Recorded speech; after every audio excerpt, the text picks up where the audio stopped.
E então, o Livro dos Espíritos é uma das obras básicas do Espiritismo.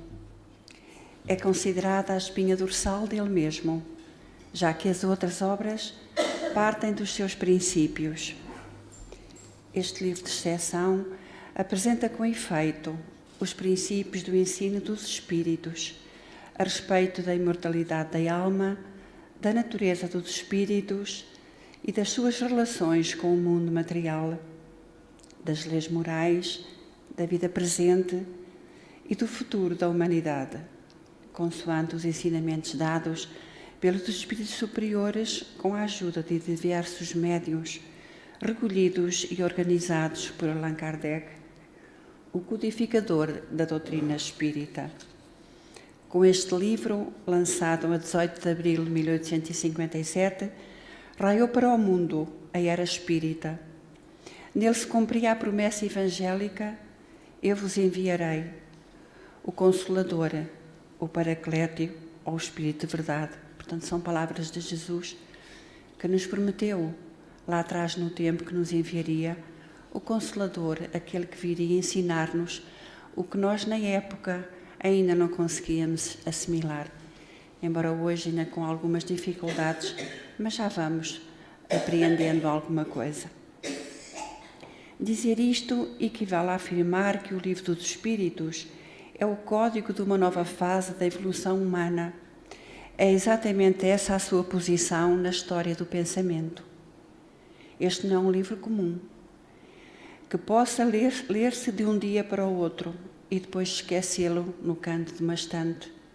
O nosso dever é estudá-lo, analisá-lo, meditá-lo, lendo e relendo.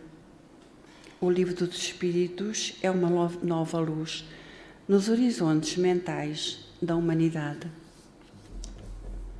Então, vamos passar então ao capítulo 2, com o título Elementos Gerais do Universo e com o subtítulo Espírito e Matéria.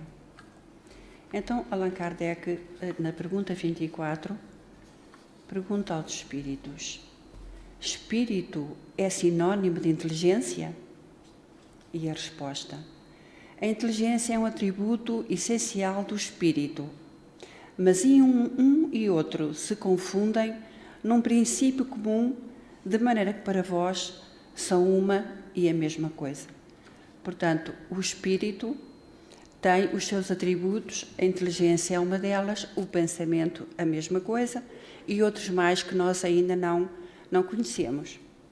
Porque se fizerem uma análise ao nosso cérebro, não encontram lá nem a inteligência, nem a mente. Portanto, isso são atributos do espírito que somos. A pergunta 25.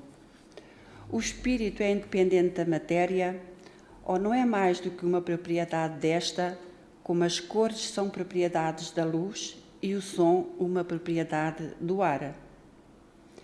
A resposta: são distintos, mas é necessária a união do espírito e da matéria para dar inteligência a esta.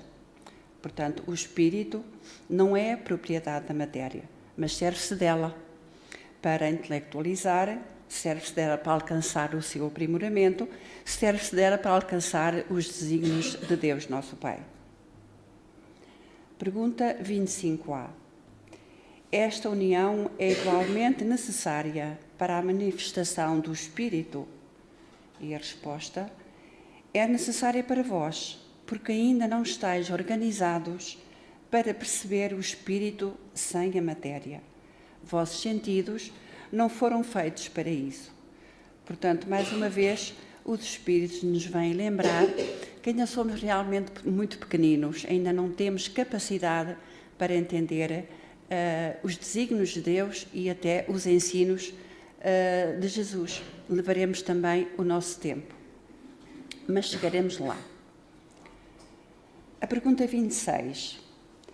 Pode-se conceber o espírito sem a matéria e a matéria sem o espírito? Pode-se, sem dúvida, mas só através do pensamento. Só através do pensamento é que se pode conceber estas coisas, não é? O espírito sem a matéria e a matéria sem o espírito. Passamos para a pergunta 27. Haveria assim dois elementos gerais do universo, a matéria e o espírito? E a resposta: sim. E acima de ambos, Deus, o Criador, o Pai de todas as coisas.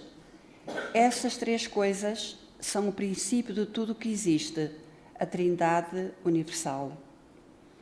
Mas ao elemento material é necessário juntar o fluido universal, que nós já aqui ouvimos falar, sobretudo aqueles que frequentam o estudo mais profundo da segunda-feira, que é feito na continuação das nossas palestras.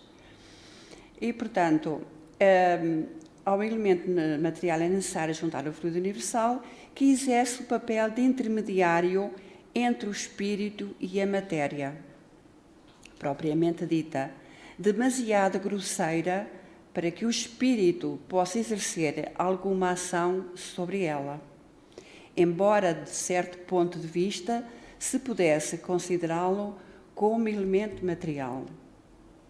Ele, o fluido universal, o fluido cósmico universal, distingue-se por propriedades especiais que nós também não entendemos ainda. Se fosse simplesmente matéria, não haveria razão para que o espírito também não fosse. Ele está colocado entre o espírito e a matéria. Ele, o fluido cósmico universal. É fluido como a matéria é matéria, suscetível nas suas inúmeras combinações como esta, e sobre a ação do espírito produzir uma infinita variedade de coisas, das quais não conheceis mais do que uma ínfima parte. Portanto, nem se consegue dizer muito mais do que isto, porque nós nem sequer conhecemos uma ínfima parte. Portanto, cabe-nos refletir nas coisas e irmos assimilando o pouquinho que vamos aprendendo, para que pouco a pouco possamos entender melhor as coisas, porque é assim a nossa evolução, é dessa forma que ela se faz, não é?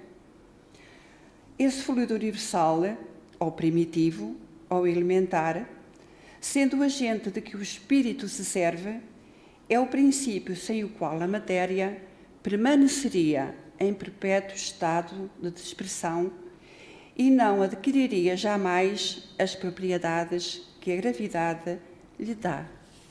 Portanto, o fluido cósmico universal é um elemento que nos é necessário a nós e não só a nós, a tudo, embora nós ainda não compreendamos nesse sentido. Tem ainda a pergunta 27a. Seria esse fluido o que designamos por eletricidade?